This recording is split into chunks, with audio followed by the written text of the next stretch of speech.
السلام عليكم ورحمة الله. أعوذ بالله من الشيطان الرجيم. بسم الله الرحمن الرحيم. اللهم صل وسلم على سيدنا محمد وعلى آله وصحبه أجمعين.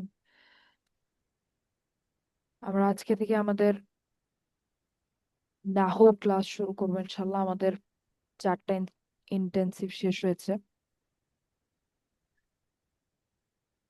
তো নাহু ক্লাসের জন্য আমরা বলেছিলাম যে আমাদের একটা বইয়ের দরকার হয়। তো সেই বইয়ের কিছুটা অংশ আমরা অনুবাদ করেছি আলহামদুলিল্লাহ। বাকিটা ইনশাল্লাহ ইনশাল্লাহ আমরা সেটার উপর কাজ করছি। তো এই বইটা আসলে এখনো পুরোপুরি সম্পূর্ণ না, এটার উপরে আমাদের কাজ চলবে ইনশাল্লাহ। তো এটার ফাইনাল যে ভার্সনটা, অর্থাৎ এটার পুরো কমপ্লিট হওয়া যে কাজটা, সেটা ইনশাল্লাহ আমরা আপনাদেরকে প্রোভাইড করব। তো আজকে ক্লাসটা বলা যায় কিছুটা রিভিউ, যেহেতু আমরা অনেকদিন পরে আবার ক্লাস শুরু করছি। তো আমরা একদম বেসিক থেকে ইনশাল্লাহ শুরু করব। আচ্ছা, আমার আওয়াজ পরিষ্কার শোনা যাচ্ছে না? অশ্বিন, আপনি বলছেন যে অনেক দূর থেকে আসছে বলে মনে হচ্ছে। আসসালামু আলাইকুম আপু, পরিষ্কার শুনতে পাচ্ছি। ওয়ালাইকুম আসসালাম রহমতুল্লাহ। আচ্ছা, ঠিক আছে, তাহলে আমি আগাই ইনশাল্লাহ। তো আমি যেটা বলছিলাম যে আজকের ক্লাসটা আমাদের কিছুটা বলা যায় যে রিভিউ ক্লাসই। তো আমরা শুরু থেকে আবার শুরু করবো ইনশাল্লাহ। এটা হচ্ছে বইয়ের, আমাদের যে বইটার কথা আমি বলছিলাম, সে বইয়ের প্রথম যেই অধ্যায়টা, সেখান থেকে আমরা শুরু করবো ইনশাল্লাহ। তো আপাতত এখন থেকে আমাদের যে কাজটা হবে, এতদিন আমরা ইন্টেনসিভ করে এসেছি। তো এতদিন আমি বিভিন্ন টপিক আপনাদের সামনে আনতাম এবং আমি এক্সপ্লেন করতাম। এখন আমরা এই বইটা ধরেই আগাবো। তো আমাদের প্রসেসটা হবে অনেকটা এরকম যে আমরা বইয়ের যে টপিকগুলো, সেগুলো হয়তো আমি আগে আপনাদেরকে ব্যাখ্যা করব, তারপরে আপনারা বইটা পড়বেন, যাতে আপনাদের বুঝতে সুবিধা হয়। অর্থাৎ আমরা বইয়ে যে টপিকগুলো আছে সেটাই একটার পর একটা দেখতে থাকবো ইনশাল্লাহ। তো আমাদের এবারের টার্গেট হবে বইটা শেষ করা। আচ্ছা, তো প্রথম অধ্যায়ে আমরা দেখতে পাচ্ছি যে আরবি ভাষার শব্দসমূহ, প্রথম অধ্যায়ের নাম। তো ভূমিকাটা আমরা একটু দেখি, যেখানে বলা হচ্ছে যে একটি ভাষার সবচেয়ে ছোট ইউনিট হলো বর্ণ। বর্ণ বা হরফ বলতে পারি আমরা। সবচেয়ে ছোট যে ইউনিট, সেটা হচ্ছে হরফ। অর্থাৎ আমরা যেই ছোটবেলা থেকে শিখে আসছি, আলিফ বা তা, সেটাকে আমরা বলছি সবচেয়ে ছোট ইউনিট, বর্ণ বা হরফ। কয়েকটি বর্ণ মিলে একটি শব্দ তৈরি হয়, কয়েকটি শব্দ মিলে একটি বাক্যাংশ তৈরি হয়, এবং কয়েকটি বাক্যাংশ মিলে একটা বাক্য তৈরি হয়। অর্থাৎ অনেকগুলো হরফ যদি আমি একসাথে করি, যেমন আমি যদি একটা শব্দ বলি কিতাব, এখানে কাফ, তা, আলিফ, বা, এই অনেকগুলো হরফকে আমি একসাথে আনলাম। আনার পরে আমার একটা শব্দ তৈরি হলো। ঠিক আছে? তো এটা একটা শব্দ। এখন এরকম অনেকগুলো শব্দ যদি আমি পাশাপাশি বসাই, তাহলে আমার একটা বাক্য তৈরি হবে। তো আমরা আমাদের শিক্ষা শুরু করব নিচ থেকে, দ্বিতীয় ইউনিট অর্থাৎ শব্দ দিয়ে। অর্থাৎ আমরা কিন্তু আলিফ বা তা এটা থেকে আমরা শুরু করবো না, এটা আমরা অলরেডি জানি। আমরা আমাদের পড়াটা শুরু করব, সেখানে শুরু করেছিলাম শব্দ দিয়ে। তো এখনো আলোচনা সেখানেই, শব্দ দিয়ে আমরা শুরু করব।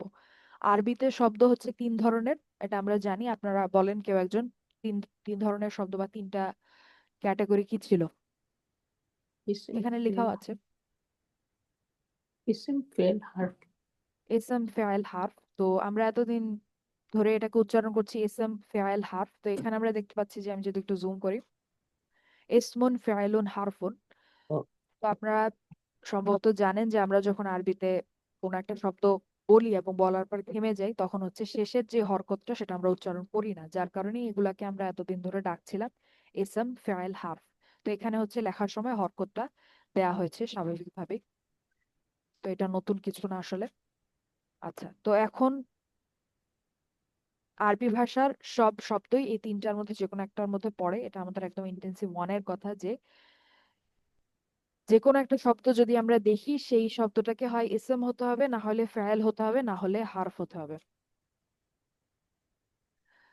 আচ্ছা, তো এখন প্রত্যেকটা সংজ্ঞা আমরা দেখব, প্রত্যেকটা সংজ্ঞা আমরা জানি। এখন আপনারা বলেন, ইসম কি ছিল? ইন্টেন্সিভ একে আমরা কি শিখেছিলাম? সাইয়েদা জেসমিন আপু বলেন, ইসম এর সংজ্ঞা কি ছিল আমাদের? আম এটা কোনো জিনিস, বস্তু, আম মানুষ, যেটা আপনার কোনো সময় বুঝায় না, আম, এবং তারা একা একা, আমি মনে করার চেষ্টা করছি আপু, একা একা ইউজ হতে পারে, সেগুলিকে আমরা ইসম বলবো। হ্যাঁ, আমরা মানে শিখেছিলাম যে ইসম মানে হচ্ছে আমরা কয়েকটা শব্দ বা কয়েকটা একটা লাইন শিখেছিলাম, সেটা ছিল হচ্ছে যে ব্যক্তি, বস্তু, জায়গা, জিনিস, অ্যাডজেক্টিভ, অ্যাডভার্ব এবং হচ্ছে আরো কিছু। হুম, ঠিক আছে, ব্যক্তি, জায়গা, জিনিস। এখানে লেখা আছে দেখুন, ব্যক্তি, জায়গা, স্থান মানে জায়গা আমরা জানি, জিনিস, ধারণা মানে হচ্ছে আইডিয়া, ধারণা, হুম, বিশেষণ মানে হচ্ছে অ্যাডজেক্টিভ, যেটাকে বাংলায় আমরা হুম, বিশেষণ বলি, ক্রিয়া বিশেষণ হচ্ছে আমাদের অ্যাডভার্ব। আর আরো কিছু জিনিস যেটা আমরা শিখেছিলাম ইন্টেন্সিভ একে, আমাদের শেষে এসএম এর সংজ্ঞা শেষে লেখা ছিল যে আরো কিছু। হুম, তো আরো কিছুটা কি, এটা কিন্তু এখন আমরা জানি। আরো কিছুটা আমরা শিখে আসছি। আমরা যেই শিখেছিলাম স্পেশাল মুদফ বা হচ্ছে বিশেষ মুদফ শিখেছিলাম আমরা, সম্ভবত ইন্টেন্সিভ 2 বা 3-এ, আমার ঠিক এখন মনে নেই। 2 বা 3-এ হচ্ছে আমরা স্পেশাল বা বিশেষ মুদফ শিখেছিলাম, তো আরো কিছুটা কিন্তু সেটাই। ঠিক আছে। আচ্ছা, তো এইটা হচ্ছে আমাদের ইসম।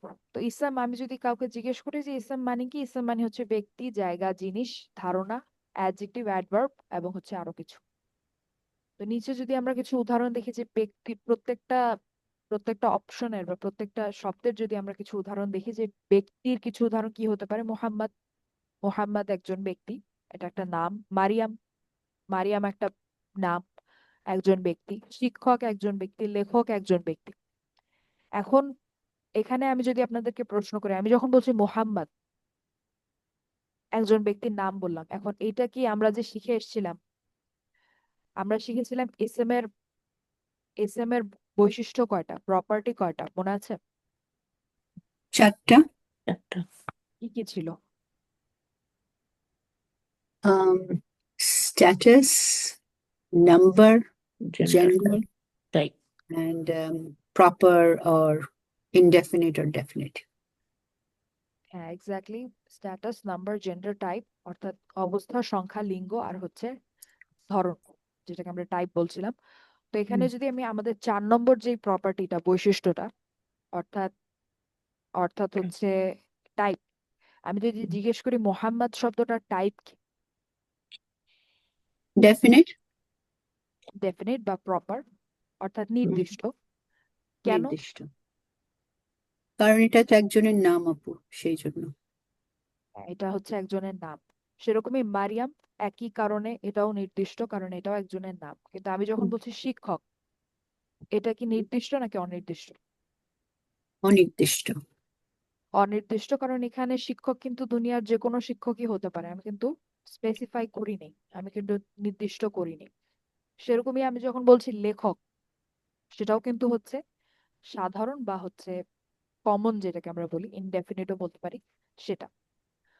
তো এখন থেকে হচ্ছে আমরা এই যে টাইপের যে আমরা শিখেছি, যে ধরনের যে 2টা নাম আমরা জানি, যে কমন এবং প্রপার, অর্থাৎ নির্দিষ্ট এবং অনির্দিষ্ট, এটার আরবি টার্মটা আমরা এখন থেকে ইউজ করবো ইনশাল্লাহ। সেটা হচ্ছে আপনার নির্দিষ্টকে আমরা হচ্ছে আরবিতে বলি হচ্ছে মারিফা। মারিফা, দাঁড়ান 1 মিনিট, আমি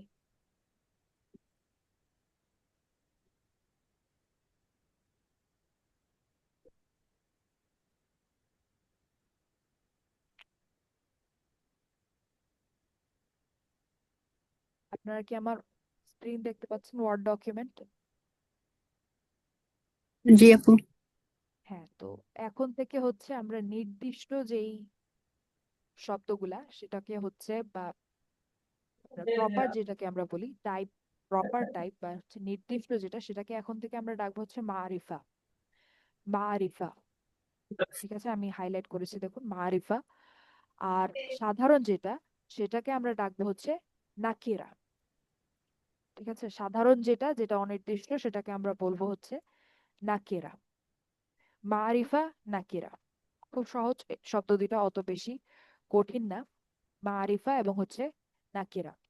তো আমি যদি জিজ্ঞেস করি এখন মোহাম্মদ শব্দটা কি মারিফা নাকি নাকিরা, টাইপটা যদি আমি জিজ্ঞেস করি,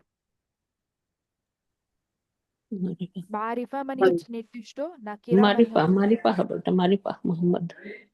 হ্যাঁ মোহাম্মদ শব্দটা হচ্ছে মারিফা, সেরকমই হুম, মারিয়াম শব্দটা, নির্দিষ্ট মারিফা। মারিয়াম শব্দটা হচ্ছে মারিফা। Proper proper. শিক্ষক শব্দটা, শিক্ষক নাকেরা। শিক্ষক শব্দটা হচ্ছে নাকিরা, সেরকমই হুম, লেখক শব্দটাও হচ্ছে আমাদের নাকেরা নাকেরা। নাকিরা। ঠিক আছে, হুম, অর্থাৎ অনির্দিষ্ট। তো খেয়াল করে দেখুন, ব্যক্তির নাম হতে পারে নির্দিষ্ট অথবা সাধারণ, এটাই আমরা এইমাত্র আলোচনা করলাম। এখন হচ্ছে আমরা ব্যক্তির উদাহরণ দেখলাম, আমরা এখন ইসম দেখছি, ব্যক্তির উদাহরণ দেখলাম, এখন জায়গার যদি কিছু উদাহরণ দেখি, মিশর হয়, আরব, হুম, স্কুল, দোকান। তো আমি যদি এখন বলি মিশর, মিশরের টাইপটা কি, ধরনটা হুম, কি? নির্দিষ্ট। মারিফা। মারিফা। বা, হ্যাঁ বা আরিফা। তারপরে হুম, আরব, আরব- আরব আরবিয়া। মারিফা। হুম, বা আরিফা, নির্দিষ্ট একটা জায়গাকে বোঝাচ্ছে আরব বলতে আমরা বুঝি। স্কুল, নাকিরা। স্কুল হচ্ছে নাকিরা, কারণ আমি কোনো নাম বলিনি। দোকান, এটা নাকিরা। এটা হচ্ছে নাকিরা। তারপরে জিনিস বলতে আমরা বুঝি, এখানে আসলে বেশি আলোচনার কিছু নাই, বই, কলম, ক্যামেরা, টেবিল, এগুলা আমরা বুঝি। এবং জিনিস হচ্ছে এমন কিছু যেটা আপনি ধরেন হাতে নিতে পারবেন, এরকম আর কি, জিনিস বলতে এরকম কিছু বোঝায়। হুম, তারপরে আসে হচ্ছে ধারণা, ইসেমের মধ্যে এই ধারণার যে ব্যাপারটা, এটাই একটু বোঝার বিষয় ছিল, যেটা আমরা ইন্টেন্সিভ একে বুঝেছি। তো ধারণা হচ্ছে এমন শব্দগুলা বা এমন কিছু যেটা হচ্ছে আপনি চোখে দেখতে পারেন না, গুনতে পারেন না, বা হাতে নিতে পারেন না, এরকম কিছু, সেটা হচ্ছে ধারণা। ঠিক আছে, তো যেমন এখানে ন্যায় বিচার, ন্যায় বিচার হচ্ছে চোখে দেখা যায় না, বা হচ্ছে গুণা যায় না, পরিমাপ করা যায় না, ওজন করা যায় না। সুখ, তারপরে হচ্ছে শিক্ষা, আন্তরিকতা, এই যে শব্দগুলা, এগুলো হচ্ছে ইসলাম, এগুলো হচ্ছে আইডিয়া, বা এগুলো হচ্ছে ধারণা। আচ্ছা, গেল, এটা আমরা জানি আপাতত। বিশেষণের কিছু উদাহরণ, বিশেষণ হচ্ছে অ্যাডজেক্টিভ। অ্যাডজেক্টিভ আমরা জানি যেটা কোনো একটা ইসলামকে ডেসক্রাইব করে, অর্থাৎ বর্ণনা করে, সেটা হচ্ছে বিশেষণ। যেমন লম্বা, খাটো, বিরক্তিকর, চঞ্চল, এই যে শব্দগুলা, সেগুলা হচ্ছে আমাদের অ্যাডজেক্টিভ বা বিশেষণ। এটা এখানে লেখা আছে দেখুন, বিশেষণ হলো এমন সব শব্দ যা অন্য শব্দকে বর্ণনা করতে ব্যবহৃত হয়। তারপরে আছে হচ্ছে ক্রিয়া বিশেষণ। ক্রিয়া বিশেষণটা আমাদের হালকা একটু বোঝার বিষয় আছে। ক্রিয়া বিশেষণ হচ্ছে সোজা বাংলায় বলতে গেলে এমন শব্দগুলা, যে শব্দগুলা আপনার কোনো একটা কাজকে ব্যাখ্যা করে, বা কোনো কিছু কিভাবে ঘটেছে সেটাকে ব্যাখ্যা করে। অর্থাৎ কোনো একটা কাজ হয়েছে, সেটাকে যদি আপনি জিজ্ঞেস করেন যে কাজটা কিভাবে হয়েছে, এই কিভাবে হয়েছে যখন আমি প্রশ্ন করব, সেইটার যে উত্তরগুলো আমরা পাবো, যে শব্দগুলা, সেগুলো হবে হচ্ছে আমাদের ক্রিয়া বিশেষণ, যেটাকে ইংলিশে অ্যাডভার্ব বলে।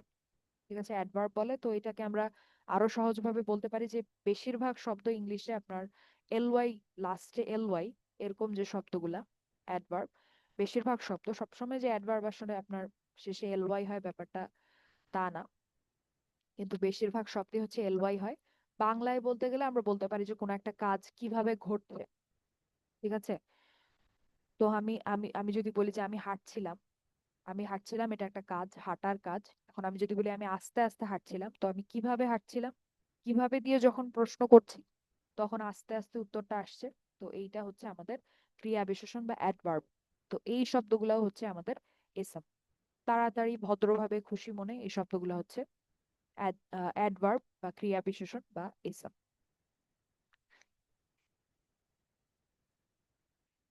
আরো কিছু শব্দ আছে যারা এসএম এর মধ্যে পড়ে, এদের কথা পরে আলোচনা করা হবে, এটা আমরা পরে দেখব। এরপরে আসে হচ্ছে ফেয়াল। তো আরো কিছু শব্দ বলতে, ওই যে আমি বললাম যে আমাদের বিশেষ মুদফ যেটা, আরো কিছু হচ্ছে ওই যে বিশেষ মুদফ, যেটা যেটা আমরা শিখেছি। বিশেষ মুদফের একটা দুইটা উদাহরণ কি আপনারা দিতে পারবেন, মনে আছে কারো? ইন্দা। হ্যাঁ, আইন্দা, ফাওকা, তাহতা, বাদা, কব কব কবলা। হ্যাঁ কব কবলা, কবলা। এক্স্যাক্টলি, বাদা। বাদা। এক্স্যাক্টলি, এই শব্দগুলা ছিল আমাদের বিশেষ মুদফ। তো আরো কিছু বলতে ওগুলাই বোঝায়। তারপরে আছে হচ্ছে ফেয়াল। ফেয়ারের সংজ্ঞা কি ছিল বলেন কেউ? ইন্টেন্সিভ একে আমরা কি শিখেছিলাম? তো মেইন তো হলো এটা দিয়ে সময় একটা সময় সময় বোঝায়, কোনো কিছু করা এবং একটা সময় ইন্ডিকেট করে। এক্স্যাক্টলি, সৈয়দা জেসমিন আপু একেবারেই ঠিক বলেছেন। একটা কাজ বোঝায় এবং এর সাথে সময়ের একটা সম্পর্ক থাকে, হয় অতীত হবে, না হলে এখন ঘটছে এমন কিছু হবে, অথবা ফিউচারে ঘটবে, ভবিষ্যতে ঘটবে এমন কিছু হবে। অর্থাৎ একটা কাজ এবং এর সাথে সময়ের একটা সম্পর্ক থাকবে, সেটা হচ্ছে আমাদের ফেয়াল। এখন অতীত ফেয়াল হতে পারে, বর্তমান ফেয়াল হতে পারে, ভবিষ্যৎ ফেয়াল হতে পারে। অতীত ফেয়ালকে আমরা কি ডাকি আরবিতে? আরবি টার্মটা কি? ফেল মাদি, ফেয়াল মাদি। আর বর্তমান ফেয়ালের টার্মটা কি? ফেল মুদারে। ফেয়াল মুদারে। তো এখানে আমরা অতীত ফেয়ালের কিছু উদাহরণ দেখি, যে সে থেমেছিল, সে দিয়েছিল, অর্থাৎ এমন কোনো কাজ যেটা আগে কমপ্লিট হয়ে গেছে, আগে শেষ হয়ে গেছে, এরকম কোনো কাজ যেটা, সেটা হচ্ছে অতীত কাজ। তো থেমেছিল, দিয়েছিল, এই কাজগুলা আগে কোনো একটা সময় সম্পূর্ণ হয়ে গেছে, তাই হচ্ছে এগুলো অতীতকাল। বর্তমান ফেয়াল হচ্ছে যে সে খুঁজছে, সে শিখছে, মানে এখন কোনো কিছু ঘটছে, চলমান কোনো কাজ, সেটা হচ্ছে বর্তমান ফেয়াল। আর ভবিষ্যৎ ফেয়াল হচ্ছে যেটা সামনে ঘটবে এমন কিছু। এখানে কাজটি এখনো ঘটেনি, এটি এমন একটি কাজ যেটি ভবিষ্যতে ঘটবে, এটা হচ্ছে ভবিষ্যৎ ফেয়াল। আচ্ছা, ইসম গেল, ফেয়াল গেল, এরপরে হচ্ছে হার্ফ। হার্ফ কি ছিল?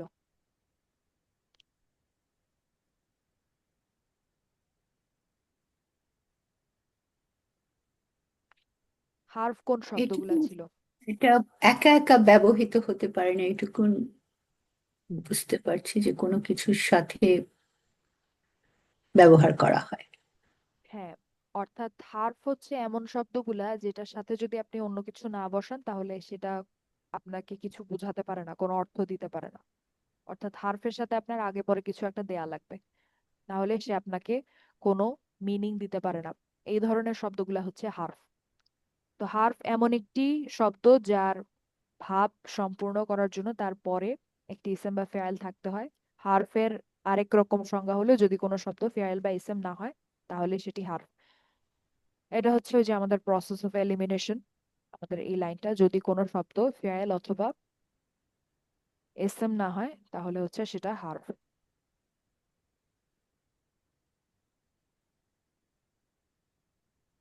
আচ্ছা, তো এখানে আমরা হার্ফের কিছু উদাহরণ দেখি। প্রতি, হতে, বাংলায় যদি আমরা কিছু উদাহরণ দেখি, আমরা দেখতে পাচ্ছি প্রতি, হতে, মধ্যে, সাথে, পর্যন্ত, যদি, এগুলো হচ্ছে আমাদের হার্ফ।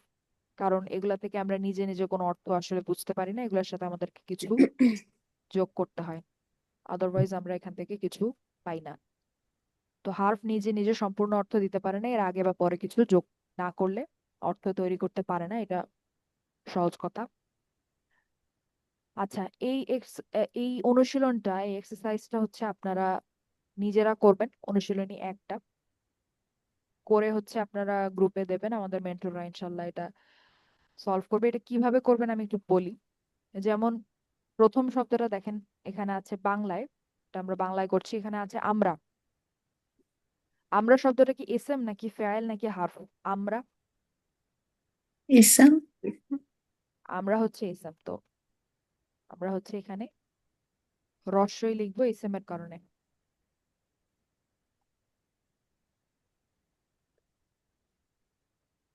ঠিক আছে, আমরা শব্দটার উপরে হচ্ছে আমরা একটা রস্বই লিখবো এভাবে।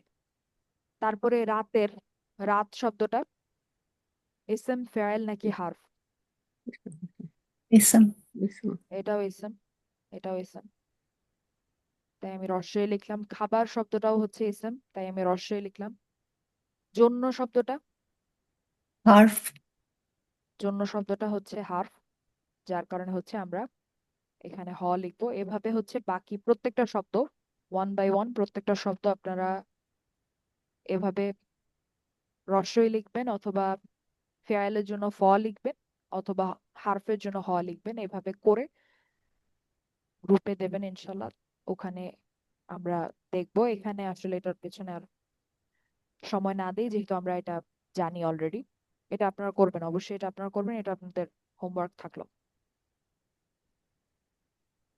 আচ্ছা, এখানে কিছু মুখস্থ করার ব্যাপার আছে, এটা আপাতত আমরা মুখস্থ করব না, এটা থাকলো। এখানে আসি এবার আমরা।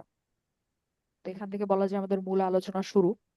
এই শব্দ তালিকাটি মুখস্থ করার সাথে সাথে আপনাদেরকে প্রথম 2 অধ্যায় থেকে নিচের টেবিলগুলো মুখস্থ করতে হবে। টেবিলগুলো প্রথমটা হচ্ছে আমাদের আমরা যেটা মুখস্থ করেছিলাম, মেমোরাইজ করেছিলাম, সেটা ছিল হচ্ছে মুসলিম চার্ট বা মুসলিম ছক। কেউ একজন বলেন মুসলিম ছক। ম্যাসকিউলিন চার্ট যেটা আমাদের পুরুষবাচক ছক যেটা ছিল সেটা। এনিওয়ান?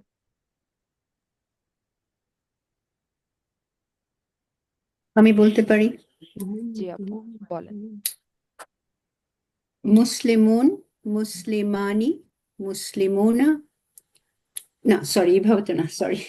মুসলিমুন, মুসলিমান, মুসলিমিন, মুসলিমানি, মুসলিমাইনি, মুসলিমাইনি, মুসলিমুনা, মুসলিমিনা, মুসলিমিনা।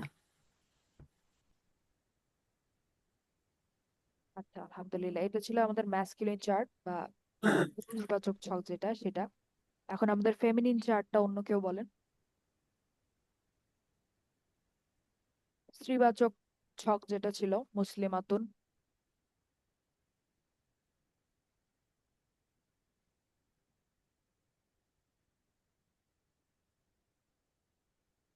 ফারিদা ইয়াসমিন আপু, আপনি বলেন।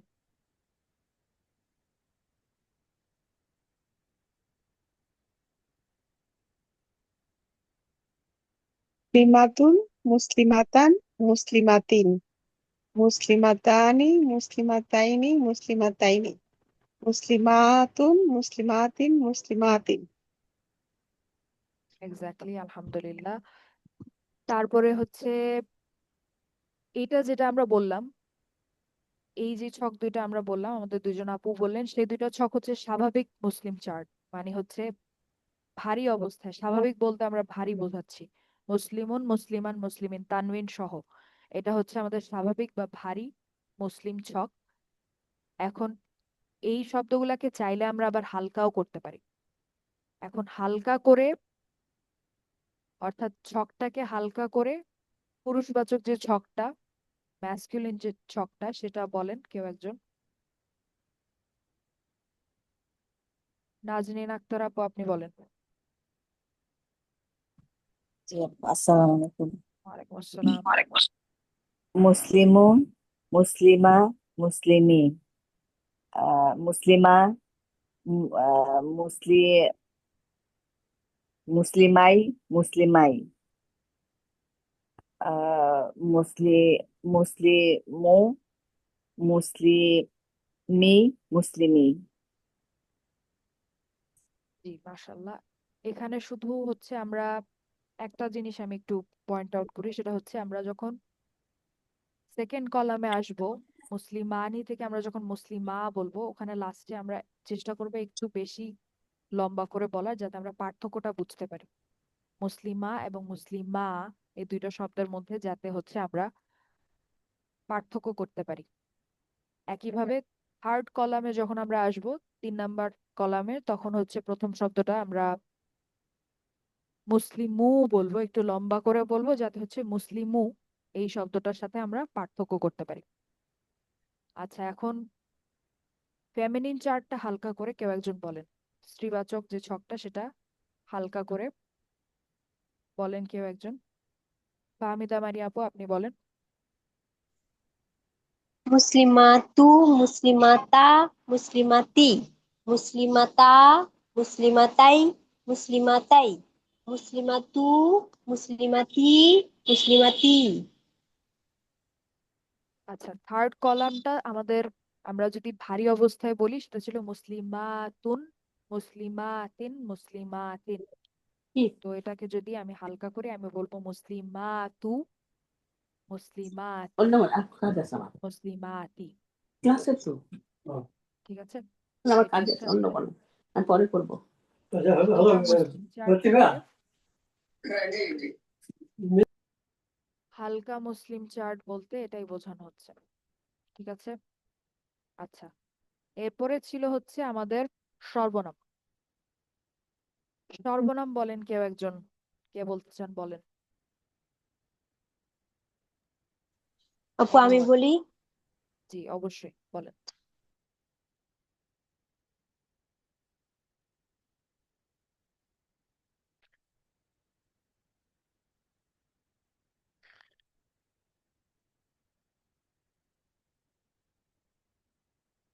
ফাহমিদা মারিয়া আপু বলেন। আপু আমি আনমিউট না করে কথা বলতেছিলাম। যে আপু বলতেছি, হুয়া হুমা হুম, হিয়া হুমা হুন্না, আংতা আংতুমা আংতুম, আংতি আংতুমা আংতুন্না, আনা নাহনু। আলহামদুলিল্লাহ। এখন সর্বনামগুলার অর্থ সহ কে বলতে পারবেন? অর্থাৎ হুয়া মানে হচ্ছে সে, হুমা মানে হচ্ছে তারা দুইজন, হুম মানে হচ্ছে তারা। সাইদে জেসমিন আপু বলেন।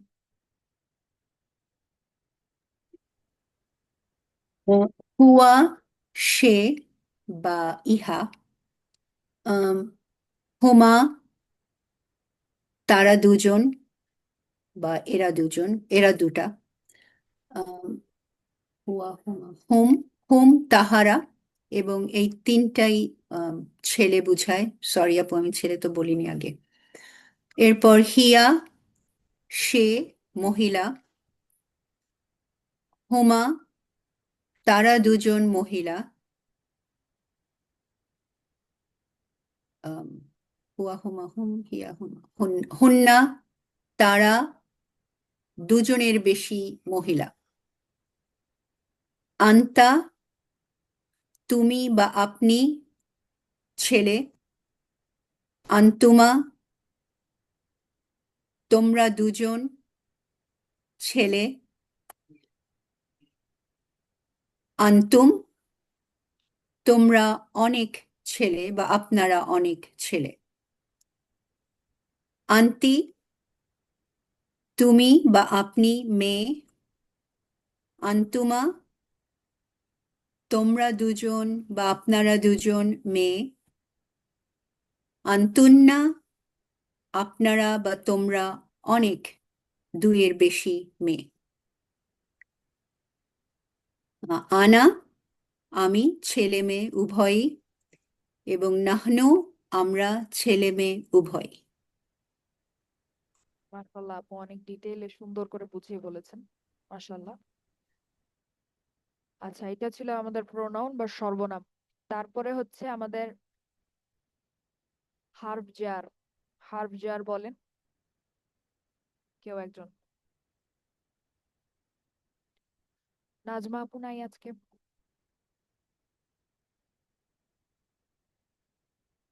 কেউ বলতে চান যদি উইলিংলি বল, এনিওয়ান। আপু নাজমা আপু তো ছিল, আপু নাজমা আপা তো প্রথমে কথা বললেন আপু বোধহয়। আহ দেখতে পাচ্ছি না আপুকে, উনি কিন্তু প্রথমে ছিলেন। আমি বলতে পারি আপু। জি জি বলেন আপু। বা তা কা লাও বা মিন তা কাফ লাম। লাম, সরি লাও বলি। আচ্ছা, বা তা কা লা ওয়াও, এবং মিন ফি আন আলা হাত্তা ইলা। হ্যাঁ, বা তা কাফ লাম আমরা লামই বলবো, কারণ লা যদি বলি সবসময় কিন্তু আমাদের লা হয় না, অনেক সময় লিও আচ্ছা হয়। আচ্ছা। তো দুইটাকেই যদি আমরা ইনক্লুডেড রাখতে চাই সেক্ষেত্রে আমরা লাম বলবো। বা তা কাফ লাম ওয়াও মিন ফিআন আলা হাত্তা ইলা, এটা হচ্ছে আমাদের হার্ফ জার। তারপরে হচ্ছে আমাদের হার্ফ নাসাব। হার্ফ নাসাব সাজেস্ট মানে আপু আপনি বলেন হার্ফ নাসাব। ইন্না আন্না কাআন্না বিআন্না লাইতা লাকিন্না লাআল্লা। ইন্না আন্না কাআন্না বিআন্না লাইতা লাকিন্না লাআল্লা, এগুলো হচ্ছে আমাদের হার্ফ নাসাব। তো এই পর্যন্ত আমরা শিখেছি। আগেই আমরা সবাই এটা মেমোরাইজ করেছি। যদি কেউ না করে থাকেন সেটা তো সমস্যা, আশা করি সবাই করেছেন। আচ্ছা, এখন বিশেষ মুদাফ বিশেষ মুদাফ হচ্ছে আমরা দেখেছি, বিশেষ মুদাফ হচ্ছে আপনার যেটা একটু আগে আমি বললাম, আপু কয়েকটা বলেছেন, আইন্দা, ফাওকা, তাহতা, বাদা, এটা আমরা দেখেছি। এটা আমরা আসলে মুখস্থ করব না, করি নাই এর আগেও, এখনো করব না। এটা আমাদের কাছে লিস্টটা আছে বিশেষ মুদাফের। আর এরপরে হচ্ছে পাঁচটা বিশেষ ইসম। পাঁচটা বিশেষ ইসম থেকে হচ্ছে আমাদের নতুন পড়া শুরু হবে ইনশাল্লাহ। তো আজকে পুরাটা আলোচনা করা সম্ভব হবে না, আমি একটুখানি দেখাই ইনশাল্লাহ।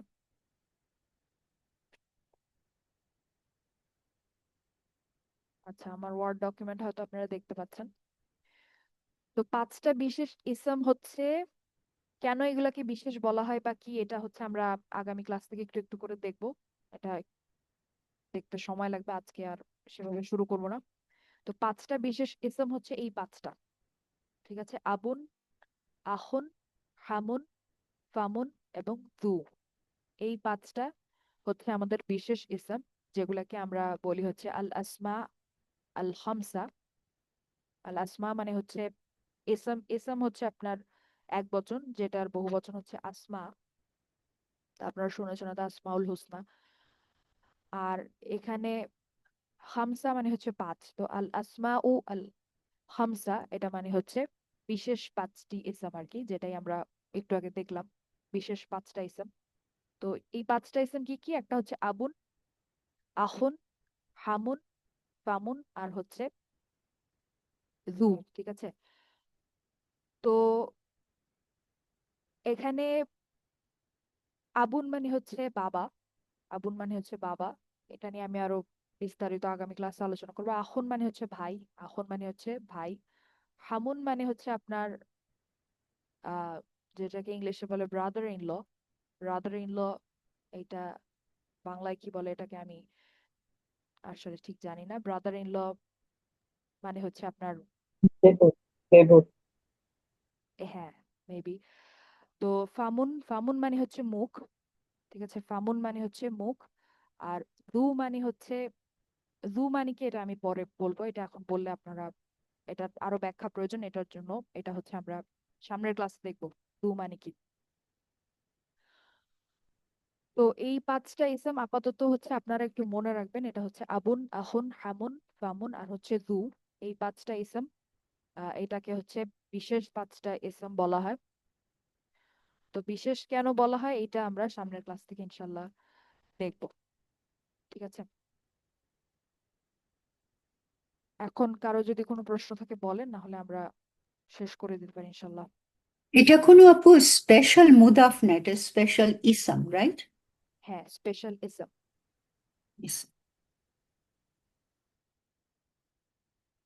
এই পাঁচটার মধ্যে আমরা হচ্ছে আবুন, আহুন আর হচ্ছে জু, এই তিনটা একটু বিস্তারিত দেখবো। হামুন আর ফামুন এই দুইটা আমরা অত বিস্তারিত দেখবো না, ওটা অত গুরুত্বপূর্ণ না। বইতে আছে, এটা বইতে থাকবে। আপাতত আমরা শুরু হিসেবে এই তিনটাই একটু বিস্তারিত দেখবো কালকে থেকে ইনশাল্লাহ। তো এইটা ছিল হচ্ছে আমাদের ওই লিস্টটা যেটা আমরা দেখলাম। তো এটা হচ্ছে আমাদের অধ্যায় 1। এরপরে হচ্ছে অধ্যায় 2 শুরু। তো অধ্যায় 1টা এই পর্যন্তই বলা যায়। বিশেষ ইসলামের ব্যাপারে আমরা কালকে থেকে আলোচনা করে তারপর অধ্যায় 2-এ চলে যাবো ইনশাল্লাহ। আর এখানে হচ্ছে আপনাদের যেটা যেটা আমি বললাম যে কাজটা থাকবে, সেটা হচ্ছে এখানে আমাদের যেই, এই যে আমাদের যে প্যারাগ্রাফটা আছে সেটা হচ্ছে আপনারা সলভ করবেন, করে ইনশাল্লাহ গ্রুপে দেবেন, ঠিক আছে? আমার একটা কথা ছিল, আমি তো এগুলো চালাতে অসুবিধা হয়, আমি কি মুখে বলতে পারি, মানে ভয়েসে দিলে হবে? হ্যাঁ, অবশ্যই হবে, কোনো আচ্ছা, সমস্যা নেই। আমি লিখতেও পারি না, কিছু করতে পারি না, এটাই সমস্যা আমার। কোনো সমস্যা নেই আপু, আপনি যেভাবে সুবিধা সেভাবে দিবেন, কোনো সমস্যা নেই। দিয়া, আচ্ছা, অনেক ধন্যবাদ।